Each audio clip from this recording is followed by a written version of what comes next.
윤미향, 최강욱까지 이렇게 정치인들이 대거 포함되게끔 바꾼 사람, 그 결정적인 역할을 한 사람은 누가 뭐래도 지금 보시는 이 조국 전 대표일 겁니다.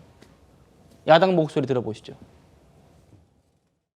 이것은 단순히 정치적인 흥정을 넘어서 조국 일가족은 아무 죄가 없다고 세뇌시킨 김어준 류의 그릇된 인식을 반영하는 최악의 정치 사면입니다.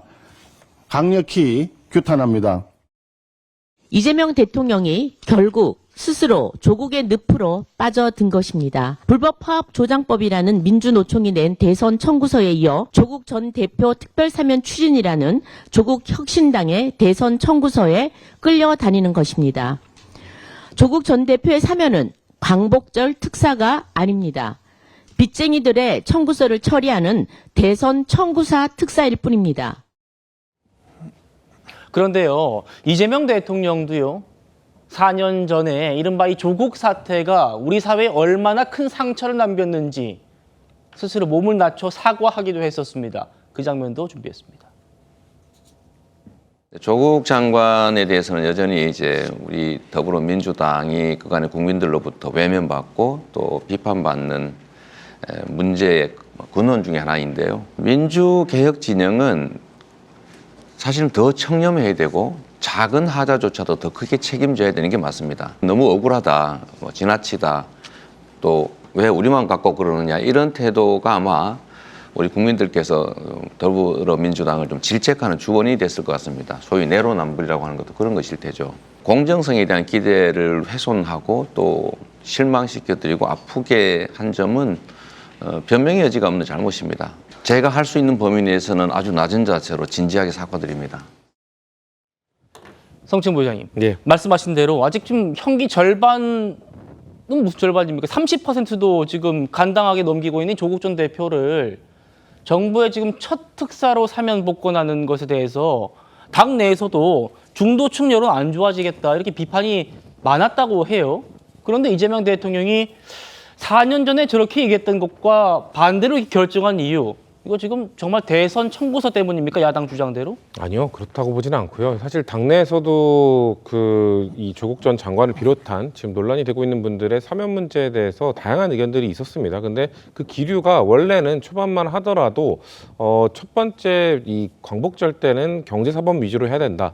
정치인은 최대한 사면을 대상에서 제외하자라는 의견들이 저는 친명 의원, 주류 의원들 입에서 좀 나왔었거든요. 왕왕 나왔기 때문에 그런 분위기가 있구나라고 느껴졌는데 이 기류가 한번 싹 바뀐 게 결정적인 계기가 저는 그 송원석 원내대표의 문자 사건이라고 봐요. 그러니까 송원석 원내대표 지금 국민의힘에서는 아까 다양한 영상들을 통해서 지금 뭐 조국 전 장관과 뭐 여러 그 사면 대상자들을 향해서 무슨 뭐 독립운동가냐 뭐 이런 얘기들을 하고 계신데, 그럼 송원석 원내대표의 그 문자 사건에서 사면을 해달라고 했던 그분들은 뭐가 다릅니까? 정찬민 전 의원도 그렇고 정찬민 전 의원은 뇌물죄로 징역 7년 받았던 분이고요. 네. 홍문정 전 의원도 횡령 혐의, 뇌물 혐의로 징역 4년 6개월 받았던 분입니다. 지금 오히려 지금 진보 진영에서 논란이 됐던 분들보다 법적 형량은 훨씬 더 높은 그런 무거운 죄를 그래서 송원석 대표가 굉장히 비판받았고 철회까지 했죠. 그렇죠. 그러니까 사실상 그건 드러나지 않았다면 철회를 안 했겠죠. 그러니까 우리가 뭐 공개해서 강훈식 비서실장이 공개해서 철회된 게 아니잖아요. 본인의 실수로 본인이 기자에게 포착이 돼서 철회를 한 거지.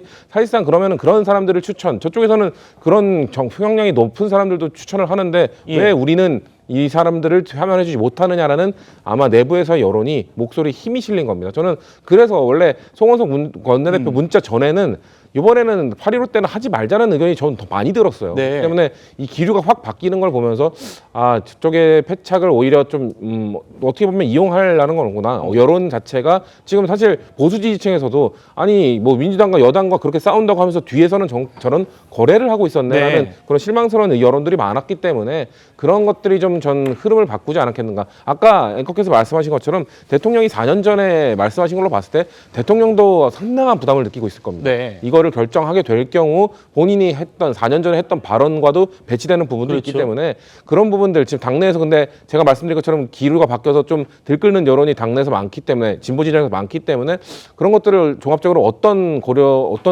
판단을 10일 날 내리실지 지금 참 곤란한 상황이실 거라 생각합니다. 예, 결국 송원석 대표에게 또 화살도 가는군요. 조국 전 대표가 사면 복권 받게 되면 당장에 내년에 있는 지방선거에도 선수로 뛸 수 있습니다. 황운하 의원 목소리 들어보시죠.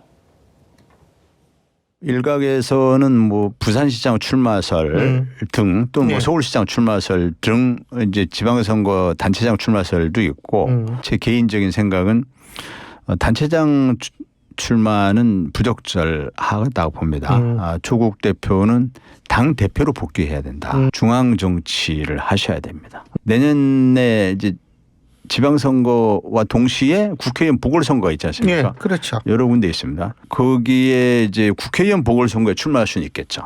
그건 필요하다고 봅니다.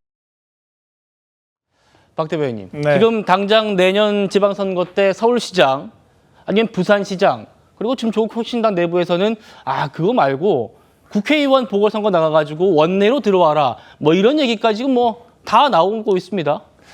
일단은 조국 전 장관 사면론이 송원석 원내대표 때문에 촉발됐다라고 하는 주장은 저는 상당히 유감스럽습니다. 특별사면권은 대통령의 고유 권한인 것이고 대통령실에서 각계각층의 의견을 듣는 과정에서 야당의 의견도 들었던 것이고 심지어는 강훈식 비서실장이 이게 다예요?